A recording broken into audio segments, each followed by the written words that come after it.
আজকে আমার প্রথম ভিডিও, প্রথমেই বানাবো আজকে মোচা। তো মোচা চিংড়ির প্রধান যেটা প্রবলেম সেটা হচ্ছে মোচা পরিষ্কার করা, খুব ধৈর্য সহকারে করতে হয়, এই জন্যই মোচা খাওয়াই উঠে গেছে। মোচা আমার ভীষণ প্রিয়। তো আগে চলুন পরিষ্কার করে নিই, তারপরে রান্না করতে করতে কিছু কথা আবার বলবো। এই যে একটা শক্ত ডাঁটি মতো থাকে আর এই প্লাস্টিকের মতো, এই দুটোকে প্রথমেই বাদ দিয়ে দিতে হবে। এই দুটো থাকলে কিন্তু মোচা সেদ্ধ করা খুব মুশকিল হয়ে যাবে। তো আগে এগুলোকে বাদ দিয়ে নিতে হবে, তারপরে মোচা কাটবো। তো ওটাই বললাম না, খুব ধৈর্যের কাজ এগুলো, প্রতিটা ফুল থেকে বাদ দেওয়া, এবং যদি কালো কালো হয়ে যায় সেগুলোকেও কিন্তু বাদ দিয়ে দেবো। তাহলে মোচাটা খুব সুন্দর সেদ্ধও হবে, আর দেখতে তো ভালো হতেই হবে। এরকম কালো কালো থাকলে ভালো লাগে না, খেতেও ভালো লাগে না, দেখতেও ভালো লাগে না, রান্না করতেও ভালো লাগে না। চলুন মোচাগুলো আগে ছাড়িয়ে নিই, তারপরে আবার ফিরছি। ছাড়িয়ে নিয়েছি, দেখুন 2 নৌকা বোঝাই কলার ফুলের মোচা। এরপর এটাকে কাটবো, পরিষ্কার করব, ধোবো, কাটবো আর হলুদ জলে ভেজাবো যাতে কালো না হয়ে যায়।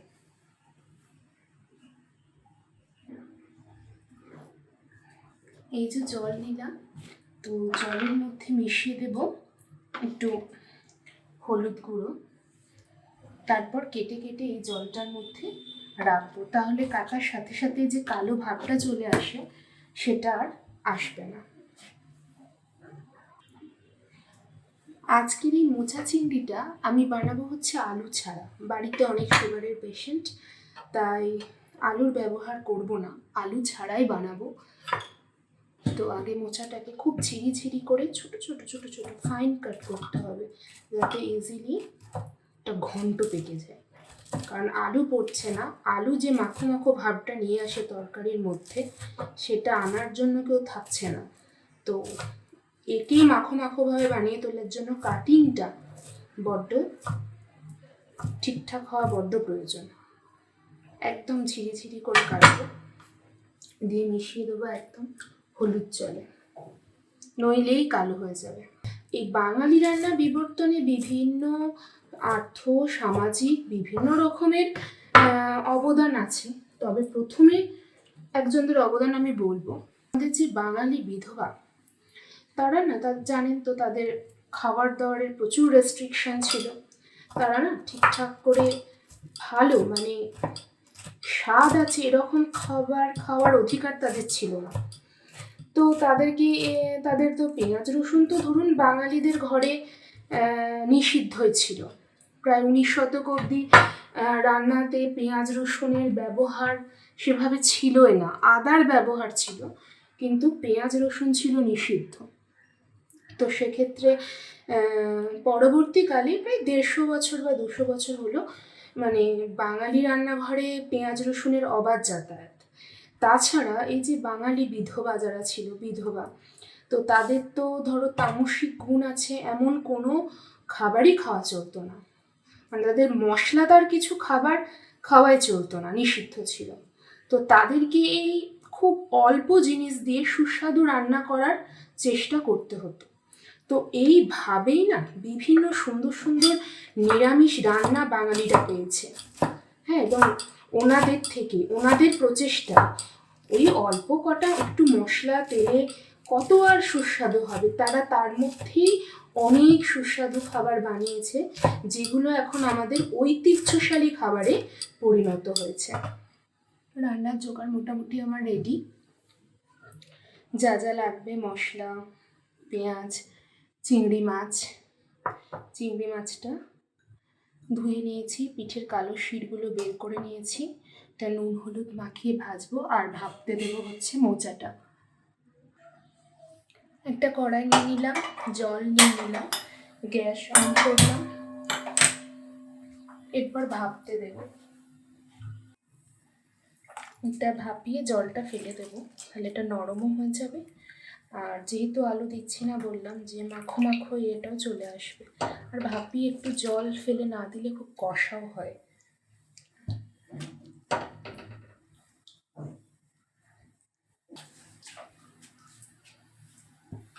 মোচা রান্না করা সত্যিই বেশ সময় সাপেক্ষ ব্যাপার। একটু হলুদ আর তার সাথে একটুখানি নুন দিয়ে দেবো, দিয়ে এটা কিছুক্ষণ ভাপিয়ে নেব যাতে একটু নরম হয়ে যায়। রান্নাটা করতেও সুবিধা হবে আর সুস্বাদুও হবে।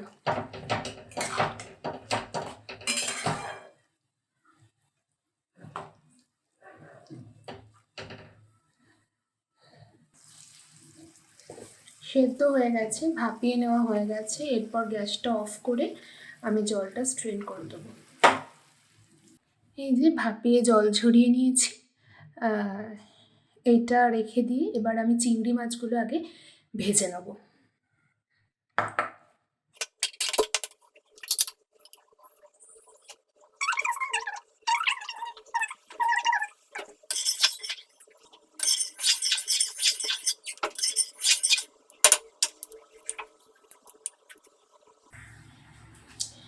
তেল গরম হয়ে গেছে, এরপর চিংড়ি মাছগুলো লো ফ্লেমে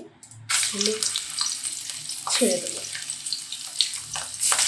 খুব একটা বেশি ভাজবো না, কারণ শক্ত হয়ে যায়।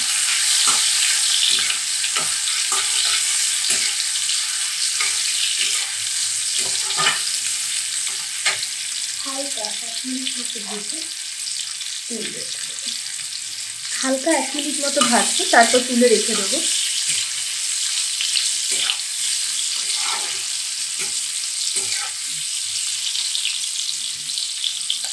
মোচার না বিভিন্ন রকমের পদ হয়। মোচার চপ, মোচার ঘন্ট, মোচার ডালনা, মোচার পাতুরি।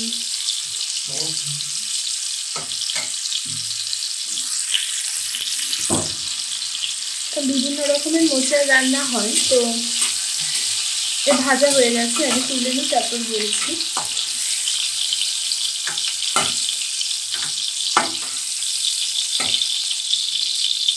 তো আমরা বিভিন্ন এপিসোডে বিভিন্ন রকম মোচার আইটেম করবো, আরও অনেক বাঙালি অথেন্টিক বাঙালি রান্না করব।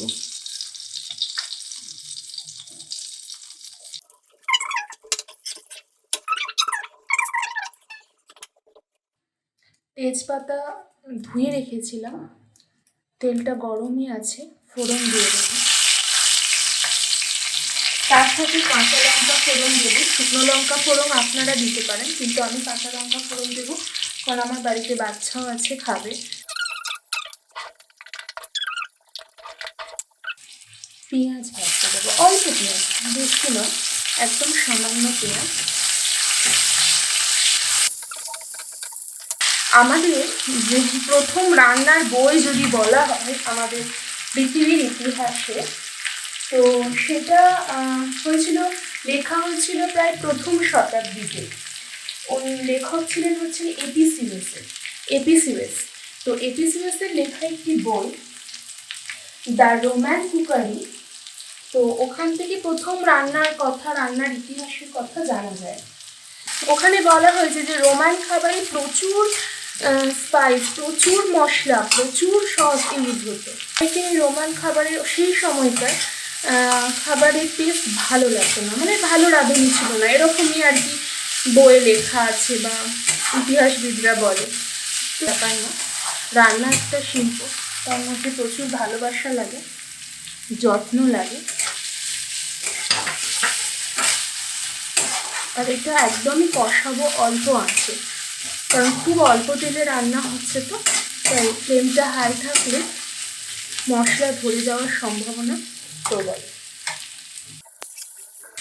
এই মশলার কাঁচা গন্ধ যখন কেটে যাবে, তখন এই ভাপানো মোচা দিয়ে দেবো।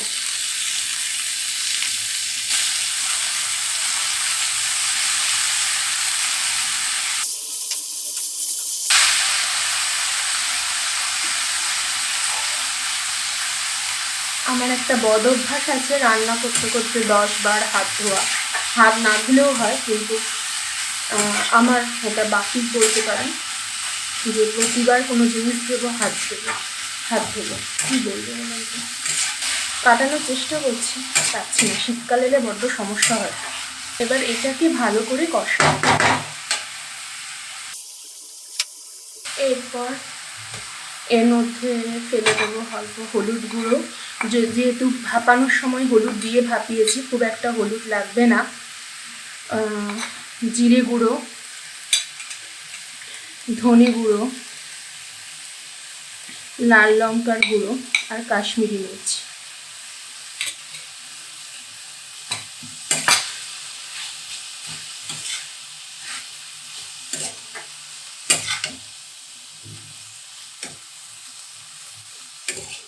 এবার একদম লো ফ্লেমে আমরা এটাকে কষাবো।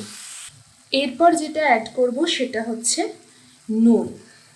নুনটা পরিমাণ মতো অ্যাড করব। আসলে আমার বাড়িতে না হাই প্রেশারের রুগী, সুগারের রুগী, থাইরয়েডের রুগী, সব রুগী আছে। তো সেক্ষেত্রে নুনের ব্যবহারটা আমি একটু কমই করি। দিয়ে এবার অল্প আছে এটা কষাতে থাকবো। যত কষাবেন তত রান্নার স্বাদ বাড়বে। যেহেতু আগে থেকেই ভাপানো আছে, তো সেদ্ধের কোনো ব্যাপার নেই, অলরেডি সেদ্ধ হয়েই আছে। যেটুকু ব্যাপার সেটুকু হচ্ছে কষিয়ে যে সব কিছু যে কাঁচা গন্ধ আর সব মশলার যে স্বাদ সেটাকে বের করে আনা, এটুকুই হচ্ছে এখন আমাদের কাজ। আর চিংড়ি মাছ ভাজার তেলে যেহেতু ছেড়েছি, তার স্বাদটা অন্যরকমই হবে। কষতে কষতে যদি মনে হয় যে একদম শুকিয়ে যাচ্ছে, পুড়ে যাবে, তো অল্প হালকা হালকা জলের ছিটা দিয়ে কষবেন। আমি যেহেতু তেল কম দিয়েছি, সেহেতু আমি হালকা জলে ছিটা দিয়ে দিয়ে কষছি। তেল বেশি দিলে খুব একটা লাগে না, আর যেহেতু কম তেল ইউজ করে রান্নাটা হচ্ছে, সেহেতু আপনাদেরকে একটু জলের ছিটা দিয়ে দিয়ে রান্না করতে হবে। বাঙালি রান্নায় হাতের ব্যবহার কিন্তু অনস্বীকার্য। মশলা বেটে মশলার জায়গাটা না ধুয়ে জল দিলে স্বাদ হয় না। তো বাঙালি রান্নায় একটু হাতের ব্যবহার হবে, তো আর বিদেশি রান্না নয়।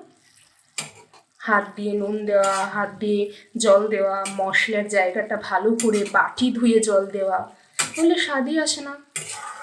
ওখানে যে ভালোবাসার ছোঁয়া থাকে হাতের মধ্যে, প্রিয়জনের প্রতি যত্নের ছোঁয়া থাকে, তাই রান্নার স্বাদ বাড়িয়ে দেয় অনেক। এরপর চিংড়ি মাছগুলো মিশিয়ে দেবো। মোটামুটি আমার কষানো হয়ে গেছে, খুব সুন্দর একটা গন্ধ বেরোচ্ছে।